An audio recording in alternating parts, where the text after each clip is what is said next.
صحیح بھی بات ہے، لیکن مشکل اگر ہمارے اندر کسی چیز کی کمی ہو تو دوسرے غالب ہم پہ آتے ہیں. ہمارے اندر کیا کمی تھی کہ ہم مذہبی اور جنونی بن گئے اور ہم استعمال ہوئے؟ یہ ہماری قیادت کا فقدان ہے یا واقعی یہ ہے کہ ہم لوگوں کو سمجھ میں ہی نہیں آیا کہ ہم کیا کرنے جا رہے ہیں؟ دیکھیے، بنیادی بات یہ ہے کہ ہمارے ملک میں ایک طویل عرصے جو ہے وہ فوجی حکمرانی رہی ہے، اور جب کا یہ واقعہ ہے تو اس وقت بھی ایک فوجی حکمرانی تھی. ہمارے ضیاء الحق ہندوستان ہندوستان سے جنگ کے بعد جو ہے جس میں ایسٹ پاکستان جو ہے وہ علیحدہ ہو گیا تھا 1971 اور بنگلہ دیش بن گیا تھا. جی. تو اس کے بعد سے ایک یہ کوشش رہی کہ کسی طرح سے بھی ہم اپنی فوج جو ہے اسے اتنی مضبوط بنا لیں کہ پھر دوبارہ جو ہے وہ ہندوستان کے لوگ یہ حملہ نہ کریں. حملہ کریں تو مطلب یہ نہ کر سکیں کہ فتح کر لیں بہت آسانی سے. تو ایک تو وہ کوشش تھی. دوسری یہ کہ پھر بھٹو صاحب کی حکومت کو ختم کر کے مطلب مارشل لا لایا گیا، اور وہ ہمارے جو ضیاء الحق صاحب تھے، جنرل ضیاء الحق صاحب، وہ براجمان ہوئے. تو یہ ایک طرح سے ستاروں کا ملن ہو گیا. امریکہ کی پالیسی، امریکہ کی کوشش اور پاکستان کے ہمارے حکمرانوں کا جو ہے وہ. راحت بھائی، ہمارے جتنے بھی لوگ دائیں بازو کے لوگ ہیں، جو اشتراکی خیالات کے لوگ ہیں، وہ ہمیشہ سامراجی نظام کو، بائیں بازو کے نظام کو ہمیشہ برا کہتے رہے. لیکن اگر دیکھا جائے اس پوری تاریخ کے اندر تو دیکھیے سوویت یونین کا پاش ہونا اور یہ ساری چیزیں کہیں نہ کہیں تو نظام میں وہاں بھی خرابی تھی، نظام میں یہاں بھی خرابی ہے. اور ہم کسی ایک نظام کا، ہمارے پاس اپنا بھی نظام ہے. آئیے ہم اس کے سیاسی پہلوؤں پر ہمارا کون سا نظام ہے؟ ہمارا جو نظام ہے وہ میرا خیال ہے بہت اچھا آپ نے سوال کیا. ہمارا نظام کہتے ہیں کہ اسلامی نظام کا نفاذ. وہ کیا ہے؟ ہاں، یہ بہت اچھا سوال ہے. یہ سوالات بحث طلب ہیں. دیکھیے، اس پہ ہے یہ کہ اگر یہ ملک، مشکل ایسا لگ رہا ہے مجھے کہ آپ میرا انٹرویو کر رہے ہیں، لیکن میں آپ کو اس کا جواب دوں گا. کم سے کم ہم عوام کو یہی بتایا گیا کہ پاکستان کا مطلب کیا. اگر اس روشنی میں دیکھا جائے تو میرا خیال یہ کہ نظام صرف یہ ہوتا ہے عوام کی خواہشات کے مطابق سسٹم کو ترتیب دینا. اور اگر ہم سسٹم کو بنائیں جو عوام کی خواہشات ہیں، تو پاکستانی عوام ایک لبرل خیالات کے لوگ تھے ہمیشہ سے. اور جب میں پاکستان چھوڑ کے آیا تو ہمارے وہاں ٹالرنس تھی. اور آپ جو کہہ رہے ہیں میں اس سے اتفاق کرتا ہوں، لیکن مشکل یہ کہ ہم کسی ایک ملک کو الزام دے کے سکون سے نہیں سو سکتے بھائی اس نے خرابی کر دی. کچھ خرابیاں ہمارے اندر تھیں. وہ کیا خرابیاں تھیں؟ میں تو آپ کی اس بات سے بالکل متفق ہوں. میں کبھی بھی یہ بات نہیں کہتا کہ دوسرے، اس لیے کہ سائنس کا بھی ایک فارمولا ہے اور لا ہے ہمارے سماجی سائنس کا بھی کہ all external forces operate through internal forces. اگر ہم تیار ہی نہ ہوتے اس کے لیے تو وہ کیسے کر سکتے، کیسے استعمال کر سکتے. لیکن ہم نے وہی عرض کر رہا تھا کہ خود ہمارے ملک میں جو ہے وہ ایک بننے کے بعد سے ایک وہ رہی ہمارے ہاں ایک پالیٹی جو بنی، وہ یہ کہ ہم ہندوستان سے ایک جھگڑے میں مبتلا. بات یہی ہو رہی تھی راحت بھائی کہ ہم نے ہمیشہ اسی میں عافیت سمجھی کہ ہم امریکہ کو الزام دیں، روس کو الزام دیں، بھارت کو الزام دیں. اور یہ چیز اتنی ہو گئی ہے ہمارے معاشرے میں کہ ہم دوسروں کو الزام دے کے سکون سے بیٹھ جاتے ہیں. کبھی ہم نے گریبان میں جھانکنے کی ضرورت محسوس کی؟ بھائی بات یہ ہے کہ یعنی آپ کی بات سے میں 101% متفق ہوں. یہ جو ہمارے ہاں ایک بات بنی ہے کہ صاحب جو ہے جو تمام خرابیاں جو ہیں ہمارے اندر جو آئی ہیں یہ سب باہر والوں کی وجہ سے ہیں. جی ہاں، ایسا ہے نہیں. باہر والے جو بھی کر رہے ہوتے ہیں وہ اپنے مفادات کے لیے کر رہے ہوتے ہیں. ہم کیوں مطلب اندھے بنتے ہیں؟ ہم کیوں ان کے ہاتھوں میں کھلونا بنتے ہیں؟ وہ اس لیے کہ ہماری کچھ کمزوریاں ہیں، اور ہماری کمزوریاں جو ہیں وہ مطلب مختلف اینگل سے دیکھا جائے تو مختلف نکلتی ہیں. لیکن بنیادی بات یہ ہے کہ ہم جو ہیں وہ اب خود کسی طور پہ ہم کلیئر نہیں ہیں کہ ہم ملک کہیں کے لیے بنا ہے. نہیں، ہم اکثر میری بات سن لیں. وہ یہ کہ کچھ لوگ یہ کہتے ہیں کہ صاحب یہ ملک جو ہے وہ اسلام کے لیے بنا. بھائی تو اسلام کے لیے بنانے کی کیا ضرورت تھی؟ مکہ مدینہ پہلے سے موجود ہے. آپ کیا وہ کچھ لوگ کہتے ہیں کہ صاحب یہ جو ہے وہ اسلام کا قلعہ ہے. بھائی اسلام کا قلعہ یہ ہے تو مطلب مکہ مدینہ کیا ہے؟ یا فار دیٹ میٹر مطلب وہ جو ہیں قوم اور وہ کیا ہیں؟ تو بنیادی بات یہ ہے کہ ہم یہ ملک بنا تھا ہندوستان کے مسلمانوں کے ایک حصے کے بہتری کے لیے، کیونکہ تمام ہندوستان کے مسلمان تو اس میں پھر بھی نہیں آ سکے تھے. یہ تھا کہ جہاں مسلمانوں کی اکثریت ہے ان علاقوں میں ان کی حکمرانی ہو جائے. اچھا اب ہو گئی وہ حکمرانی، لیکن وہ حکمرانی کس کے لیے تھی؟ حکمرانی اگر وہاں کے لوگوں کے بہتری کے لیے تھی، وہاں کے لوگوں کے جو ہے فلاح کے لیے تھی، تو ایک فلاحی مملکت کی ضرورت تھی. ہم جو ہیں ایک گیریزن ملک بن گئے، ہم ایک ایسی ریاست بن گئے کہ جس کے اندر فوج کی بالادستی ہے. ہمارے تو ایک دوست ہیں، ان کا بڑا زبردست شعر ہے کہ بنایا پیغمبروں کو اتارا گیا تھا قوموں پر، خدا نے ہم پہ مگر فوج کو اتارا ہے. تو اب آپ یہ دیکھیے کہ یہ صورتحال ہے کہ ہمارے ہاں پورے رویے جو بنے ہیں وہ فوج کی وجہ سے ایک سوچ بنی ہے یا فوجی فکر کی وجہ سے ایک سوچ بنی.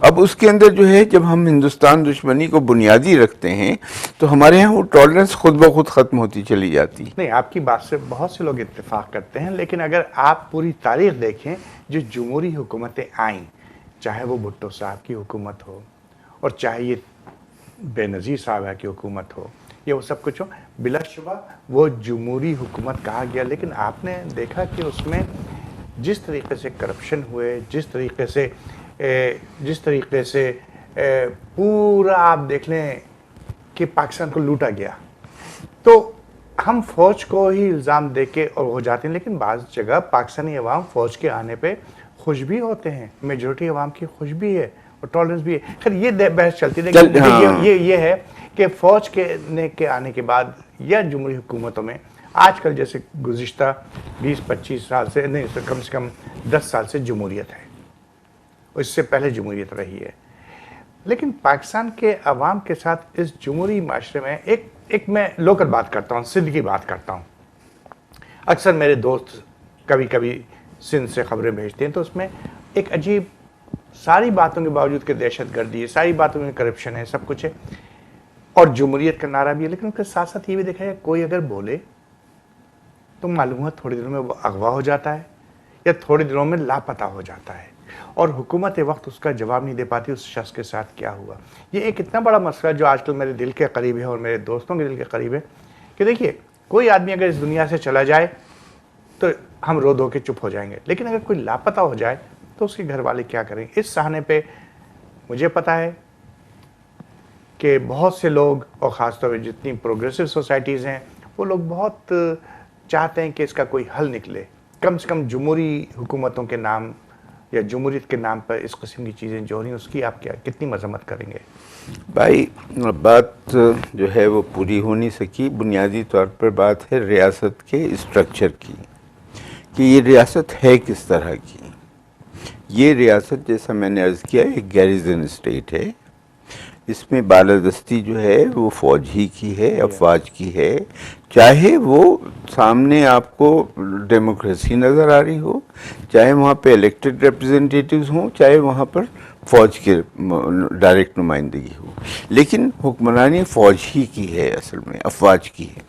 اور اس کے اندر جو ہے سمجھ لیں کہ پہلی بات جو ہے وہی طے کرتے ہیں کہ کون جو ہے قوم وہ پیٹریوٹ ہے اور کون نہیں ہے، کون جو ہے کس کو سرٹیفکیٹ وہ دیتے ہیں. آپ یہ دیکھیں کہ آج جو ہے نواز شریف کو جو ہے سیکیورٹی رسک اور یہ کہا جا رہا ہے کہ راکے ایجنٹ ہیں، پر کل جو تھا بے نظیر کو کہا گیا کہ یہ سیکیورٹی رسک ہیں پرسوں. یعنی آپ کب سے شروع کیجئے دیکھیے فضل الحق جنہوں نے مطلب جو ہے قرارداد پیش کی تھی، وہ ان کو کہا گیا کہ یہ جو ہیں یہ پاکستان کے دشمن ہیں. جب وہ وہاں پر ایسٹ پاکستان میں 1951 کے الیکشن ہوئے اور وہاں پہ مسلم لیگ ہاری تو اس کے بعد جو ہے ان کو کہا گیا. تو یہ سب اس کو میرا خیال ہے کہ بہت طویل تاریخ بحث ہے. لیکن کمنگ بیک جو آپ نے سوال کیا وہ یہ کہ اب اس کے اندر یہ ہے کہ جو فوج طے کرتی ہے، ہماری افواج جو طے کرتی ہیں اور افواج کی جو انٹیلیجنس ایجنسیز طے کرتی ہیں کہ کون جو ہے ملک دشمن ہے اور کون ملک دوست ہے، تو اس میں اگر کوئی بھی چیز ان کو لگتی ہے کہ ہمارے مفاد کے خلاف ہے تو وہ اس کو جو ہے مطلب پسند نہیں کرتے. جیسا آپ نے کہا کہ اگر کوئی آواز اٹھے اس کو اغوا کر لیا جاتا ہے. اب میں تو یہ ایک عام بات کہی جاتی ہے کہ صاحب وہ جو ہے وہ فوج ایجنسیز نے اغوا کیا ہے. لیکن مطلب ظاہر ہے کہ نہ مجھے پتا ہے، نہ آپ کو پتا ہے، نہ عام آدمیوں کو کیا ہے. صرف اتنا ہے کہ وہ خاندان والے روتے رہتے ہیں، اور جب وہ کبھی کوئی چھوٹ کے آ جاتا ہے تو وہ اس کے زبان پہ جو ہے تالا لگ جاتا ہے، اس سے بولا نہیں جاتا، اس سے کوئی بتا نہیں سکتا کہ کیا ہوا ہے. Benefit of doubts in landlords کو بھی دے سکتے ہیں، ان وڈیروں کو بھی دے سکتے ہیں. ان کے خلاف اگر بات کی ہو تو ٹھیک. ان کی جب اپنی جیلیں موجود ہیں وہاں پہ نہیں، اگر ان کے خلاف بات کی ہو تو پھر بات سمجھ میں آتی ہے کہ وہ لے جائیں گے.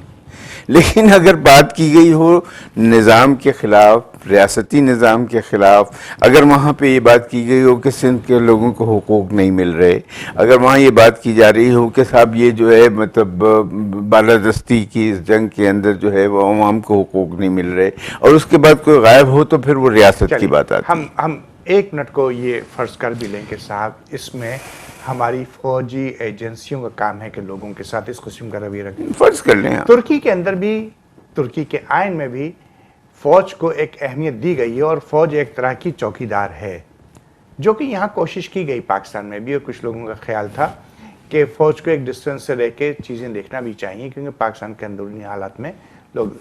تو اس میں کیا برائی ہے کہ اگر فوج کہیں پہ، کیونکہ دیکھیے کچھ لوگ تو پکڑے گئے ہیں جو بہت ہی قریب پکڑے جانے چاہیے، ان کو سزا بھی ملنی چاہیے.